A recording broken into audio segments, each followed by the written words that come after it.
BA प्रथम वर्ष द्वितीय सेमेस्टर हिंदी साहित्य द्वितीय प्रश्न पत्र के संबंध में जो पहले से चर्चा चल रही है, यानी जो प्रश्नों के विषय में बातें हो रही थी, अब हम उसी के आगे की ओर बढ़ता हूं। पहले प्रश्न देखें, किसी व्यक्ति, वस्तु, स्थान या भाव के नाम को क्या कहते हैं? संज्ञा कहते हैं। ये तो अति सरल बात थी। अच्छा, अगला देखो, संज्ञा के कितने भेद होते हैं? संज्ञा के 5 भेद होते हैं। इसका भी मैंने जो है वीडियो दे चुका हूँ पहले से। यदि इनके विषय में देखना है, विधिवत रूप से जानना है, तो वहाँ पर भी आप देख सकते हैं। दूध संज्ञा का कौन सा भेद है? जातिवाचक है, द्रव्यवाचक है, भाववाचक है, समूहवाचक? इसमें कौन सा है? द्रव्यवाचक है। यानी जो जैसा होता है उसके लिए वैसे प्रयोग होता है। ये भी वहाँ पर जानना है तो विधिवत रूप से समझ लीजिए, जान लीजिएगा। अगला प्रश्न देखिएगा, भाववाचक संज्ञा है सुंदरता, हरियाली, गरीबी, ये सभी, तो ये तो सभी है। समूहवाचक संज्ञा का चयन कीजिए। इसमें समूहवाचक कौन है? बिजली है, घी है, पानी है, कक्षा, तो इसमें कक्षा है। अच्छा, अगला है, संज्ञा के स्थान पर प्रयोग किए जाने वाले शब्द क्या कहलाते हैं? सर्वनाम कहलाते हैं। सीधी सी बात है। निजवाचक सर्वनाम है, क्या है? स्वयं है। संज्ञा या सर्वनाम की विशेषता बताने वाले शब्द क्या कहलाते हैं? विशेषण कहलाते हैं। ये विशेषण परिभाषा में है। ये संज्ञा या सर्वनाम की विशेषता बताने वाले शब्द विशेषण कहलाते हैं। अच्छा, अगला प्रश्न देखो, जिसकी विशेषता बताई जाए वो क्या कहलाता है? विशेष्य कहलाता है। ये अगला जो प्रश्न है, गुणवाचक विशेषण का चयन करना है, कौन है इसमें से? तो इसमें उत्तर है ये सभी है। अच्छा, अगला प्रश्न है, विशेषण के भेद कितने होते हैं? तो विशेषण के भी 4 भेद होते हैं। इसका भी आपको वीडियो मिल चुका है, तो उसमें भी आप देख सकते हो विशेषण के विषय में भी। अधिकतम विशेषण की कौन सी अवस्था होती है? उत्तमावस्था होती है। अच्छा, अगला प्रश्न, संज्ञा की माप तौल का बोध कराने वाले विशेषण क्या कहलाते हैं? परिणामवाचक कहलाते हैं। ये सीधी सी बात भाई। अच्छा, अगला है देखिएगा, विकारी पद होते हैं, कौन से होते हैं? देखिएगा, संज्ञा है, सर्वनाम है, क्रिया है, ये सभी हैं। यानी विकारी पद वही होते हैं जिनमें विकार पैदा हो, यानी कि जिनमें कुछ परिवर्तन हो, यानी कि ये सभी हैं। क्रिया का मूल रूप क्या कहलाता है? क्रिया का जो मूल रूप होता है वो धातु कहलाता है। संज्ञा या विशेषणों से बनाई जाने वाली क्रियाएं क्या कहलाती हैं? नाम धातु क्रियाएं कहलाती हैं। अगला प्रश्न देखिए है, जिन शब्दों पर लिंग, वचन, कारक का कोई प्रभाव ना पड़े वे क्या कहलाते हैं? वे जो है अविकारी कहलाते हैं। सीधी सी बात है। क्रिया विशेषण विशेषता बताते हैं, किसकी? क्रिया विशेषण की बताते हैं। और अगला प्रश्न देखो, अविकारी शब्द जो आप देख रहे हैं, क्रिया विशेषण शब्द, संबंध बोधक शब्द, समुच्चय बोधक शब्द, ये सभी, तो इसमें जो क्रिया विशेष अविकारी शब्द हैं वो ये सभी हैं। देखो, कुछ बच्चों को कहना होता है कि जितने विकल्प होते हैं विधिवत रूप से उनकी चर्चा हो जाए। तो बात यह है कि सारे यदि विकल्पों की विधिवत रूप से चर्चा होने का मतलब है कि बहुत बड़ा वीडियो बनना। देखो, मैंने जो है इन सब के विषयों में मैंने अलग आपको वीडियो दे दिया है। जहाँ पे आपको दिक्कत हो वहाँ पर जो है आप अवश्य देख लीजिएगा। फिर भी कोई दिक्कत रहती है तो आप मुझे बताएंगे, तो हम आपको विधिवत रूप से समझाने की, बताने के लिए कोशिश करूँगा, भरसक प्रयास करूँगा भैया। ओह शब्द से किस भाव का ज्ञात हो रहा है? यानी शोक हो रहा है। शब्द रचना के लिए शब्दों के पूर्व जोड़े जाने वाले अक्षर यानी अक्षर समूह अथवा शब्द खंड कहलाते हैं। यानी क्या कहलाते हैं? उपसर्ग कहलाते हैं। देखो, अगला प्रश्न है, उपसर्गों के प्रयोग से शब्दों के अर्थ कितनी स्थितियों में प्रकट होते हैं? तो इसके लिए देखो 3 स्थितियां होती हैं। इसका उत्तर कौन सा है? यानी 3। शब्द रचना के लिए शब्दों के पश्चात जोड़े जाने वाले अक्षर या अक्षर समूह कहलाते हैं। क्या कहलाते हैं? प्रत्यय कहलाते हैं। प्रत्यय के प्रकार कितने हैं? आपको पता ही है, 2 प्रकार होते हैं, कृत प्रत्यय, तद्धित प्रत्यय। इसका भी वीडियो आपको मिल चुका है, वहां पर देख सकते हो विद्युत रूप से। अच्छा, अपराध में उपसर्ग है, क्या अपराध में उपसर्ग है? आप है। अनपढ़ में उपसर्ग है, क्या है? अन है। और निम्न में से किस शब्द में प्रत्यय लगा है? देखो, इसमें से प्रत्यय वाला जो है सब छांटना है, तो जादूगर में जो है प्रत्यय लगा है। अच्छा, आचार में उपसर्ग क्या है? तो आ है। बैन साफी में प्रयुक्त उपसर्ग क्या है? तो उपसर्ग जो है बे है। अभ्यर्थी में उपसर्ग है, क्या अभ्यर्थी में उपसर्ग है? तो इसमें देखिएगा अभी है। उल्लेख में उपसर्ग बताइएगा, उल है। अब कीर्त में उपसर्ग क्या है? देखिएगा आप। अतिरिक्त में उपसर्ग बताना है तो क्या है? अति है। अनुवाद में प्रयुक्त उपसर्ग कौन सा है? अनु है। दीप्ति साहब में उपसर्ग क्या है? दीप्ति है। अवनत शब्द में उपसर्ग क्या है? अव है। कपूत में प्रयुक्त उपसर्ग कौन सा है? पूत है। निम्न में से उपसर्ग रहित शब्द कौन सा है? सुरेश है। अच्छा, अगला है अधिनायक में उपसर्ग कौन सा है? तो सीधी सी बात आदि है। अगला है चीफ मिनिस्टर में उपसर्ग बताना है, तो चीफ मिनिस्टर में चीफ है। और संस्कार में प्रयुक्त उपसर्ग क्या है? तो इसमें उपसर्ग जो है संस। अगला देखिएगा जो प्रश्न है, स्वागत में उपसर्ग क्या है? देखो तो सु है। सु है। देखो ये हमने वहां पर भी बताया है, वीडियो में बताया है, जहां पे मैंने उपसर्ग के विषय में चर्चा की है। इसमें आप देख रहे होंगे कि स्वागत में उपसर्ग पूछा तो शब्द देखते हो, स्वागत में सु तो शब्द दिखाई नहीं दे रहा है, तो इसका मतलब स्वा होना चाहिए या स्वाग होना चाहिए या स्वा होना चाहिए ऐसे। लेकिन आपको ध्यान रखिएगा कि ये जो है आप जब संधि पढ़ते हो तो वहाँ पे आपको स्पष्ट होता है कि इसमें कौन सा पहला जो है शब्द यानी वर्ण कौन से हैं, कैसे हैं, किस प्रकार से इसको जो है अलग अलग हुआ, यानी संधि कैसे होती है, ये आप विधिवत रूप से वहाँ समझ लीजिएगा। और संधि का भी वीडियो आपको बहुत जल्द मिलने वाला है। तो इसका स्वागत का जो संधि विच्छेद सु प्लस आगतम, तो स्वागतम होता ना, वहाँ पे पढ़ा भी होगा, ध्यान होगा तो आपको स्पष्ट हो रहा होगा। तो इसमें जो पहला यानी शब्द जो वर्ण क्या है? सु है। इसलिए जो है उत्तर कौन सा सही है? सु ही सही है। अच्छा, अगला देखिएगा अनुज में उपसर्ग क्या है? तो अनु है। चिरायु में उपसर्ग क्या है? तो चिर है। सरपंच में उपसर्ग क्या होता है? सर है। दरअसल में उपसर्ग क्या है? दर है। विज्ञान यानी विज्ञान में उपसर्ग पूछ रहा है तो वी है। हाफ टाइम में उपसर्ग क्या है? हाफ है। बाल पेन में प्रत्यय बताना है तो प्रत्यय है बाल है। बहाव में प्रयुक्त प्रत्यय क्या है? हाव है। चिकनाहट में प्रत्यय क्या है? नाहट है। कालिमा में प्रत्यय क्या है? इमा है। कारीगर में प्रत्यय बताना है तो इसमें गर है। शुद्ध वर्तनी वाला शब्द इसमें कौन सा है? तो निर्दर्शन है। वर्तनी की दृष्टि से शुद्ध शब्द कौन इसमें है जो दिखाई दे रहा है? प्रदर्शनी, तो इसमें जो है सी वाला सही है, प्रदर्शनी सही है। अच्छा, अगला प्रश्न, वर्तनी की दृष्टि से अशुद्ध शब्द कौन सा इसमें है? सृष्टा। और देखो अगला है शुद्ध वर्तनी वाला कौन है? इसमें से देखिएगा शुद्ध आपको छांटना है तो उत्सव है। अच्छा, अगला प्रश्न, वर्तनी की दृष्टि से शुद्ध इसमें शब्द आपको देखना है, तो इसमें से जो शुद्ध शब्द है क्या है? जन्मोत्सव है। जो अगला प्रश्न देख रहे हो, कौन सा शब्द शुद्ध नहीं है? इसमें से जो 4 विकल्प हैं इनमें से कौन सा सही नहीं है? देखिएगा तो अपलाक्ष जो है ये सही नहीं है। अगला देखिए शुद्ध वर्तनी आपको बतानी है, इसमें से द्वंद्व शब्द जो है सही है। द्वंद्व आपको पता ही होगा कि जो एक समास का नाम है द्वंद्व। अच्छा, अगला है वर्तनी की दृष्टि से शुद्ध शब्द, इसमें भी देखना है कौन सा सही है, तो इसमें से जो ये वाला सहस्र वाला सही है। शुद्ध वर्तनी वाला इसमें से शब्द कौन सा सही? जल्दी सही है। और वर्तनी की दृष्टि से सही शब्द फिर देखना है कौन सा इसमें ढूंढना है, छांटना है, तो प्रशंसा सही है। वर्तनी की दृष्टि से शुद्ध शब्द नहीं है, इसमें से कौन सा नहीं है? देखो यथेष्ट नहीं है। अगला प्रश्न है वर्तनी की दृष्टि से शुद्ध शब्द नहीं है, तो इसमें से जो शुद्ध नहीं क्या है? आजीविका। उसके बाद देखिएगा वर्तनी की दृष्टि से शुद्ध शब्द है कौन सा? आकर्षक है। अगला प्रश्न देखिएगा वर्तनी की दृष्टि से अशुद्ध शब्द है कौन सा? गत्यावरोध जो है ये शुद्ध है। अगला प्रश्न है शुद्ध वर्तनी वाला शब्द कौन सा है? तो ये ज्येष्ठ है। वर्तनी की दृष्टि से शुद्ध शब्द इसमें कौन सा सही है? तो सही अनुग्रह सही है। वर्तनी की दृष्टि से शुद्ध शब्द है कौन सा है? शमशान। अगला देखिए वर्तनी की दृष्टि से शुद्ध शब्द फिर देखिएगा इसमें से कौन सही? अभीष्ट सही है। अगला प्रश्न देखिएगा वर्तनी की दृष्टि से शुद्ध शब्द है, इसमें से आपको देखना है तो छांटना है, तो इसमें से जो बहुत है बल्कि है, प्रणाली है, प्रयोग, तो इसमें प्रणाली है, प्रणाली नहीं प्रणाली। वर्तनी की दृष्टि से शुद्ध शब्द इसमें से कौन सा है? देखिएगा तो भैया निराशा है। देखिएगा और फिर देखो दिया हुआ है अशुद्ध वर्तनी वाला कौन है? पुरस्कार है। देखिएगा अशुद्ध वर्तनी वाला। फिर है शुद्ध वर्तनी वाला शब्द आपको इसमें से ढूंढना है, तो इसमें से जो शुद्ध वर्तनी वाला है वो है शारीरिक है। अच्छा, अगला है वर्तनी की दृष्टि से अशुद्ध शब्द छांटना है। अप्रधान है, विवल है, उज्ज्वल है, चिन्ह है, तो उज्ज्वल है ये जो है ये है।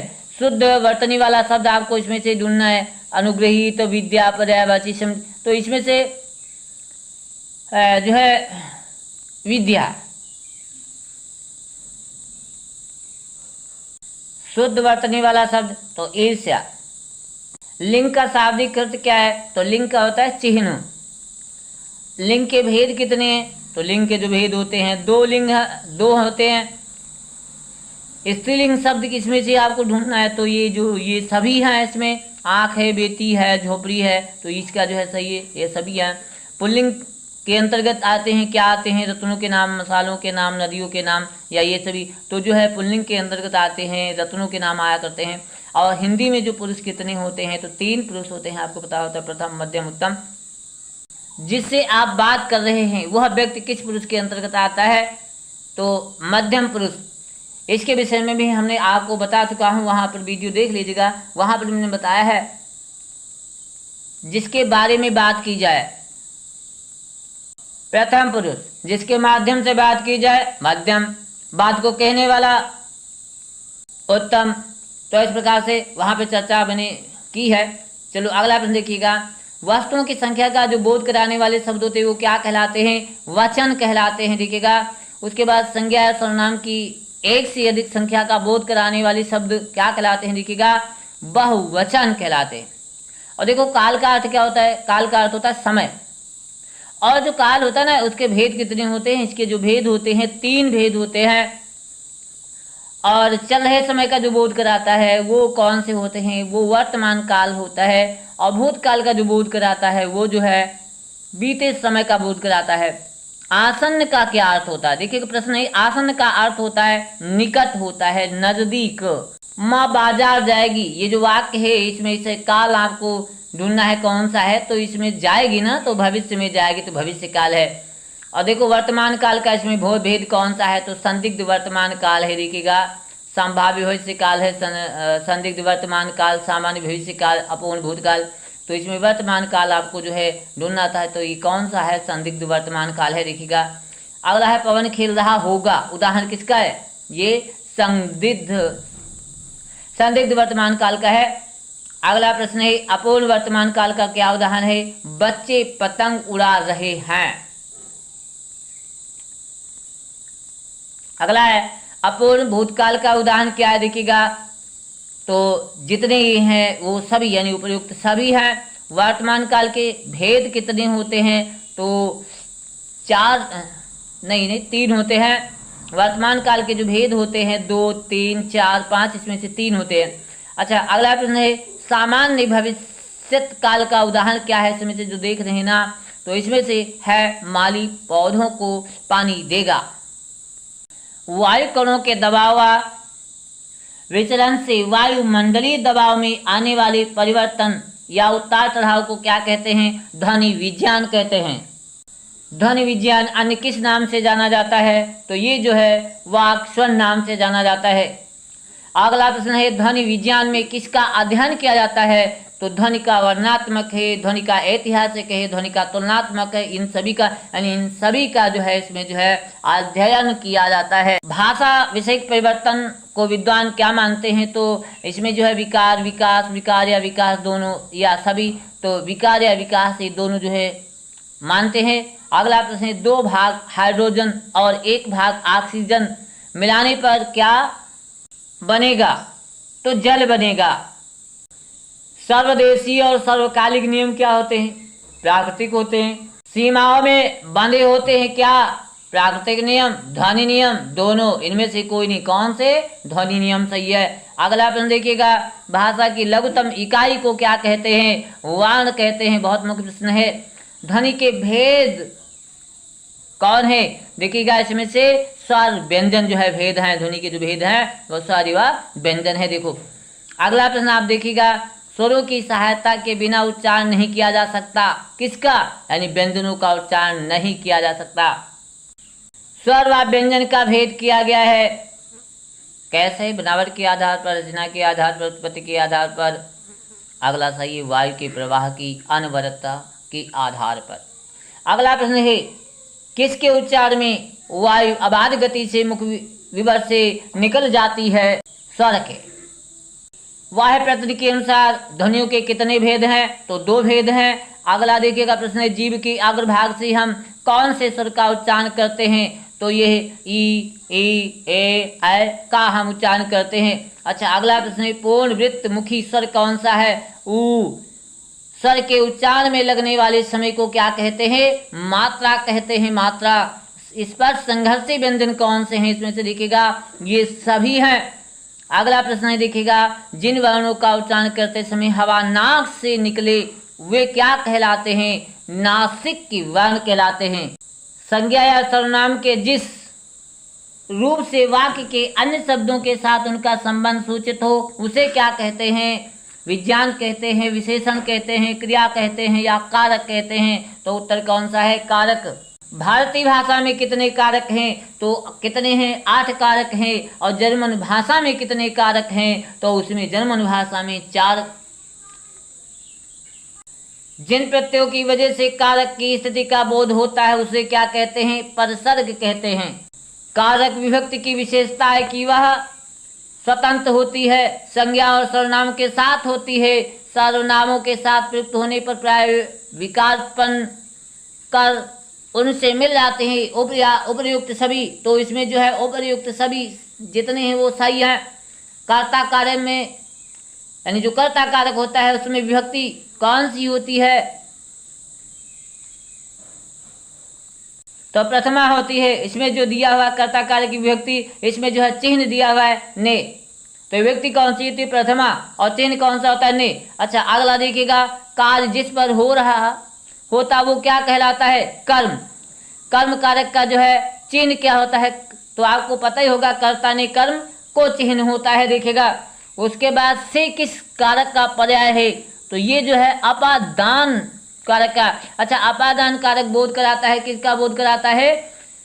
अलग होने का, तुलना का, लजाना का, इन सभी का। तो इन सभी का उत्तर सही है।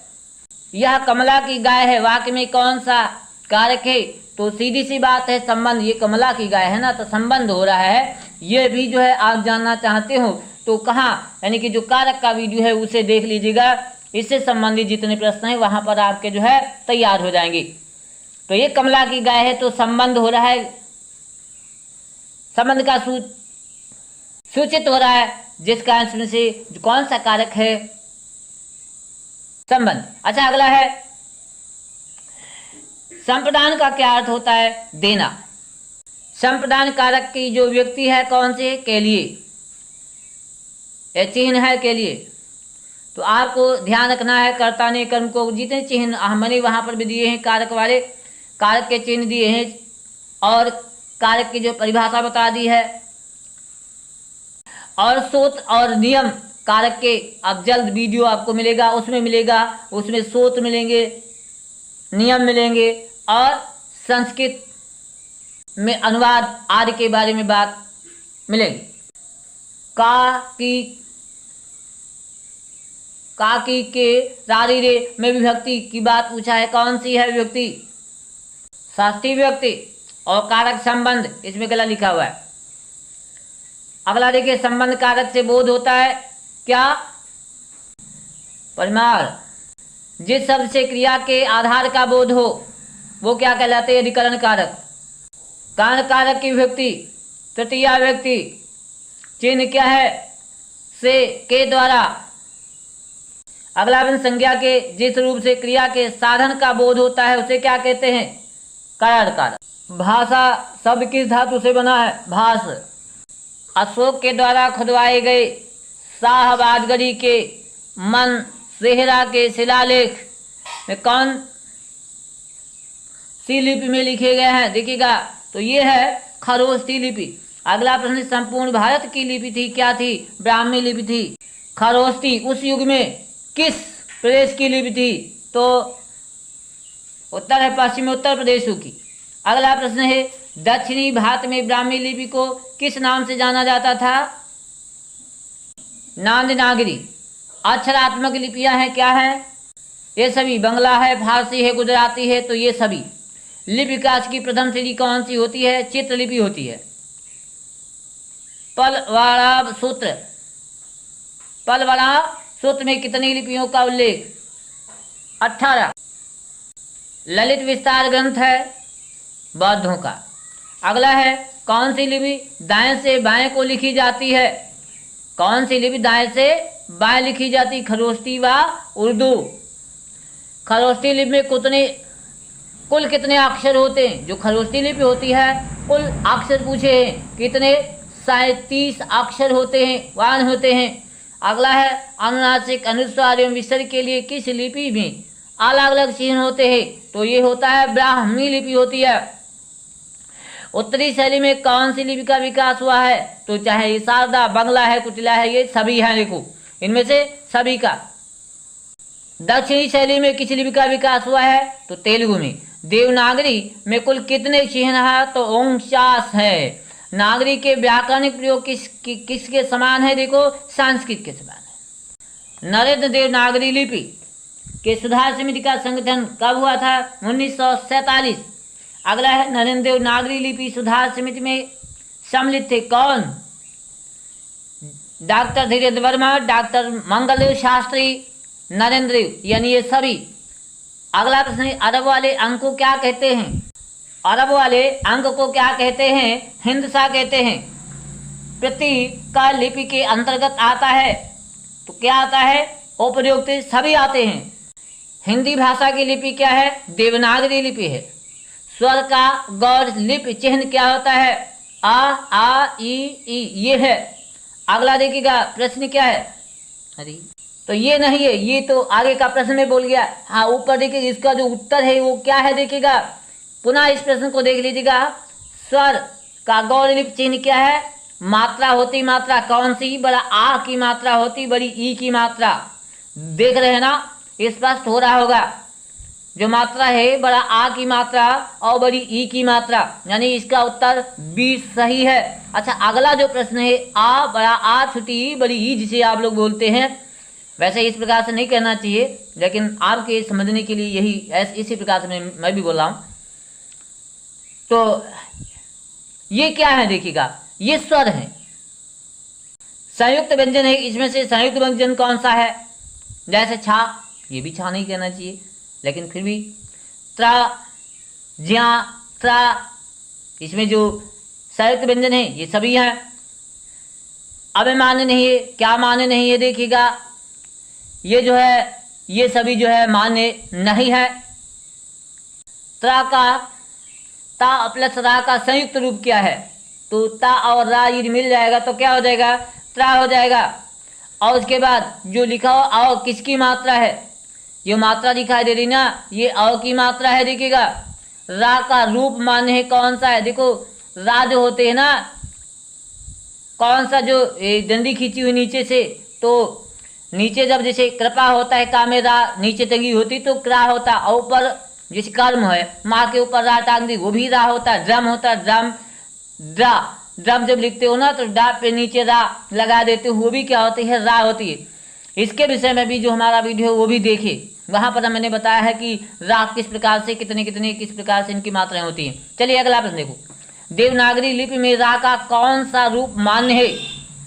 तो इसमें से कौन सा है? ये उत्तर सी वाला सही है। यह चिन्ह क्या कहलाता है? यह चिन्ह जो चिन्ह देख रहे हो ना, ये क्या है? अनुसार है। अनुनासिक चिन्ह कौन सा है? तो इसमें से जो सी वाला विकल्प सही है देखिएगा। अगला प्रश्न देखिएगा, कौन सा शब्द में विसर्ग लगा रहा है? देखिएगा कौन सा, पुनः इस प्रश्न को सुने, कौन से शब्द में विसर्ग लगा रहा है? कौन? देखिएगा आता है, दुख है, निस्वार्थ है, तो भैया ये सभी हैं। बस आज यहीं तक, शेष अगले वीडियो में।